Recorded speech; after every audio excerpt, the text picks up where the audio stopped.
Pelagic Sciencemancy.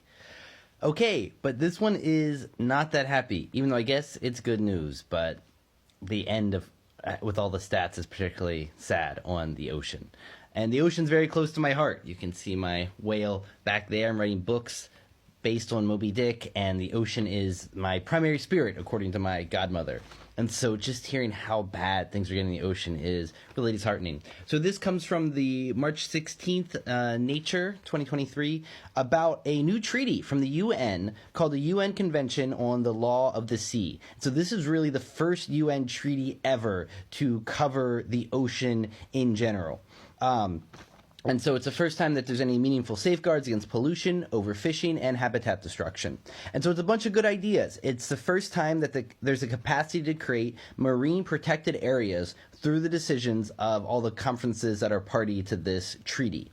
It also recognizes that the genetic resources of the high sea must benefit all of humanity, and that people doing large commercial activities will have to check in with this treaty committee. So that's all good stuff. And it's a lot of nice sounding stuff. You know, it's the UN. Always a lot of nice sounding stuff that takes years to put together, and then does it actually go anywhere? They make a lot of nice goals, but keep missing them. So one thing in the treaty, well, countries will be permitted to profit from exploiting the marine genetic resources, but they must channel a proportion of those profits into a global fund to protect the high seas, which is another thing that sounds good, but the details aren't worked out. And the high-income countries will be asked to contribute more. The treaty also contains many opportunities for research in ocean science, for building research capacity in low and middle-income countries. Again, something I see get said by the UN all the time and read about in Nature, and for follow-through and the money that takes often doesn't happen. So they're making nice noises, at least. And also that this genetic resources of the ocean need to go back and benefit all of humanity. The problem is there's a whole bunch of holes in this treaty because certain things aren't covered. For instance, the Arctic is melting and the Central Arctic Ocean, and so soon China is planning a shipping route through the Central Arctic Ocean because it's about to be ice-free year-round. And also in the Pacific, mining companies are exploring the deep seabed for metals. If you haven't heard about that, that's a big thing. They're starting to do tests about it, but no one's actually started the extraction, but that's not very far away. And, you know, what does that do to those completely unknown ecosystems at the bottom of the sea? The problem is that none of this would be regulated under the current treaty because shipping is already regulated under the International Maritime Organization, and then the seabed and the mining down there is already regulated by the International Seabed Authority. Also, there is for fishing, there's already 17 regional fishery management organizations. And so those are also outside the treaty, as well as military activities. And so those are big holes because, for instance, that means the treaty cannot create protected areas in places already covered by fishing agreements. So the places where they might already be overstocked and unsustainable fishing going on, this treaty can't cover that. Only the fishing treaties, and a lot of these fishing treaties are known to be very corrupt and often working for the businesses more than they are working for the planet or the UN. Something you often see, kind of regulatory capture at the international level. So this overexploitation of coastal fisheries especially seems like it won't be stopped by this treaty. And now we'll get into the stats that are just really disheartening. For instance, the highly migratory species in the ocean, like tuna, the Pacific bluefin tuna is now at 3% of its 1952 levels. There's only 3% of tuna left from when my dad was a kid.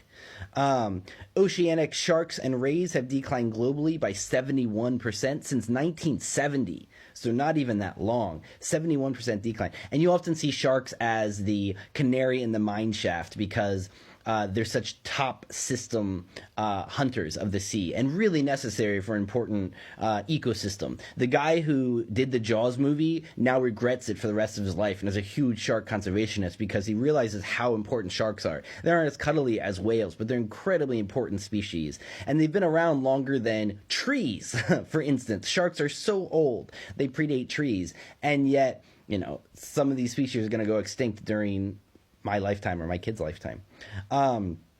And so some of the other damages we're doing in the ocean is farming waste. The excess nutrition from the fertilizer that gets in the ocean, this creates giant dead zones along the coast. And so these are big areas completely devoid of life because there's too much nutrition in the ocean and it causes the algae to eat everything and block everything else out, is my understanding. And so those, from just 2008 to 2019, those dead zones went from 400 known dead zones to 700 known dead zones. Of course, plastic is a huge problem. There is now estimated to be 200 million tons of plastic in the ocean. 200 million tons. And we know, you've probably heard about the microplastics problem in the ocean. There's also an additional problem, which is the nanoplastics. And that's plastics that have broken down to the point that they're nano-sized, obviously. The thing is, we don't know anything about that because we can't test for plastics at that level. So there's a guess that there's nanoplastics in everything. We already know microplastics are in most human tissue types, most animal tissue types across the globe now. There's probably nanoplastics in us, but we have no way to test for plastics at the nano level, which is crazy, especially because these things are disrupting hormones. There's a good chance that the reason that everything on the planet is getting less fertile, especially human males, is because of the plastics thing and what they're doing to our hormonal systems. The last really bad thing is cruise ships legally discharge more than 1 billion tons of raw sewage into international waters every year. 1 billion tons of sewage just dumped over the side. And so the other one that's not in this article but that I know about is a recent one of those regulations that was supposed to help. It was a regulation to cut down on the carbon going into the air from international shipping. So instead, a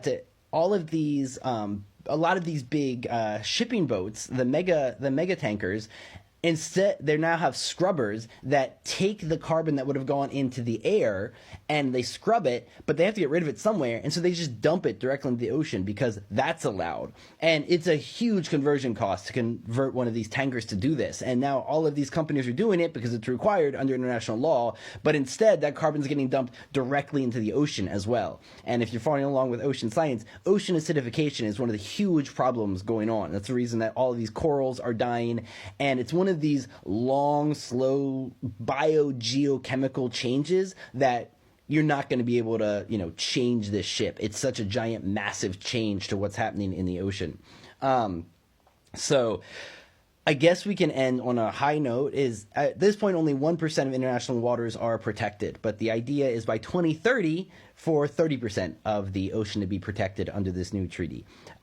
So the idea of this treaty is to redress our out of sight, out of mind relationship with the ocean. And so there is hope that this new treaty will make things better for the ocean, and that's my hope.